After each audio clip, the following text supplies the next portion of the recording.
Bonjour à toutes et tous, Jean-François Riot, journaliste, rédacteur en chef à Liaison Sociale. Merci de nous retrouver pour cette vidéo d'actualité sur liaisonsociale.fr et sur notre chaîne YouTube Liaison Sociale. Alors une vidéo qui est consacrée aujourd'hui au partage de la valeur, une problématique qui est revenue sur le devant de la scène, vous le savez, avec la crise inflationniste. Ce qui a conduit le gouvernement à demander aux partenaires sociaux de se saisir de cette question. Ce n'a pas été simple, mais au bout de 11 séances de négociation, le 10 février dernier, les syndicats de salariés et le camp patronal sont parvenus à un projet d'accord national interprofessionnel sur le partage de la valeur au sein de l'entreprise. Ce texte est aujourd'hui signé, validé par une majorité de syndicats de salariés et par le camp patronal. Il était au cœur de ces discussions en tant que chef de file de la délégation patronale. J'ai le plaisir d'accueillir Hubert Mongon, délégué général de l'UIMM, l'Union des industries et des métiers de la métallurgie. Bonjour Monsieur Mongon, quelles sont les mesures phares de cette année à retenir pour les entreprises ?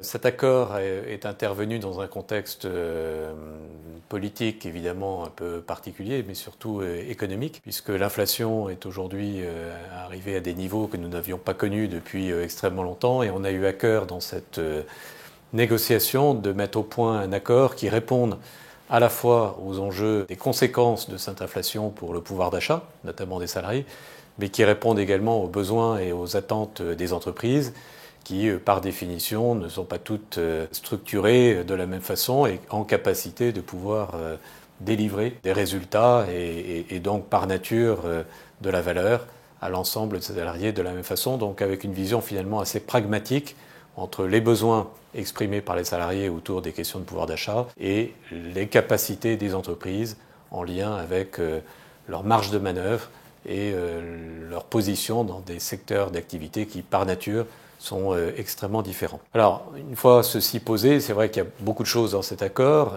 essentiellement trois grandes avancées finalement.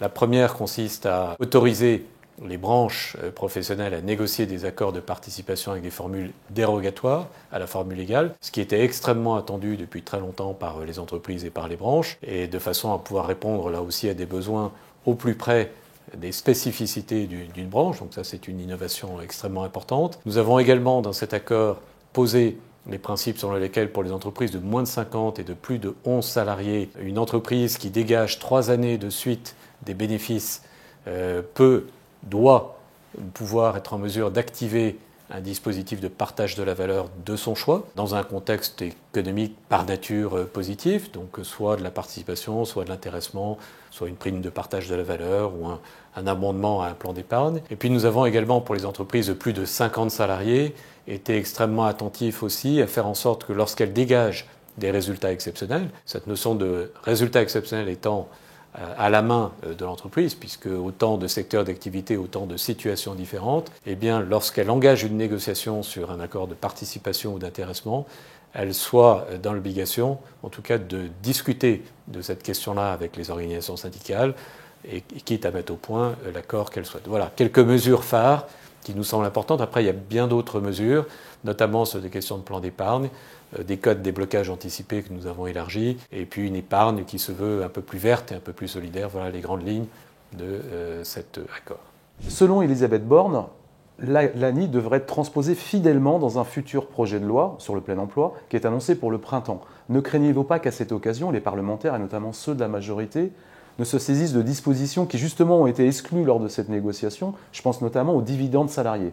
Alors vous posez là une question fondamentale qui renvoie finalement les concepts de démocratie sociale au concept de démocratie politique. On a évidemment mis au point cette négociation et qui finalement a débouché sur un accord majoritaire puisqu'il était signé par 4 organisations syndicales sur 5, ce qui est assez remarquable. Évidemment les 3 organisations patronales, le MEDEF, la CPME et l'U2P, dans un contexte politique, encore une fois, qui est un peu particulier là, au cours de ces dernières semaines, et avec tout au long de la négociation des interférences du pouvoir politique sur le contenu même, finalement, de nos accords. Voilà, une fois cet accord aujourd'hui structuré, signé, on sera évidemment extrêmement attentif à la façon dont il sera retranscrit par le législateur dans les semaines et les mois qui viennent. Le président du MEDEF a eu l'occasion de s'exprimer il y a quelques semaines pour dire qu'évidemment toute transposition non conforme, je dirais, à l'accord serait pour nous un coup de poignard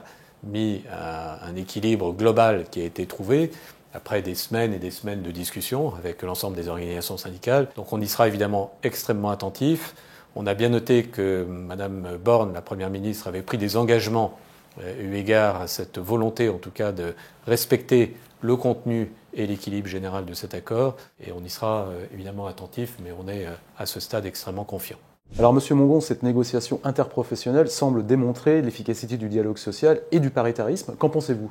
Eh bien, écoutez, je fais partie de ceux qui croient fondamentalement aux vertus du dialogue social, et ceci depuis extrêmement longtemps. Et c'est vrai que sur un sujet comme le partage de valeurs, nous avions à cœur, en tout cas, de déboucher sur un équilibre qui finalement a réussi à être trouvé et qui démontre à un moment particulier où la démocratie, on va dire politique, à travers les débats parlementaires, ne donne pas forcément les meilleurs exemples, que lorsqu'on s'empare des sujets, qu'on nous laisse les travailler en profondeur, qu'on établit un diagnostic, ce qui a été fait en l'espèce, partagé sur l'environnement économique dans lequel évoluent nos entreprises et les besoins des salariés, eh bien, quand on nous fait confiance, on est capable de trouver des solutions.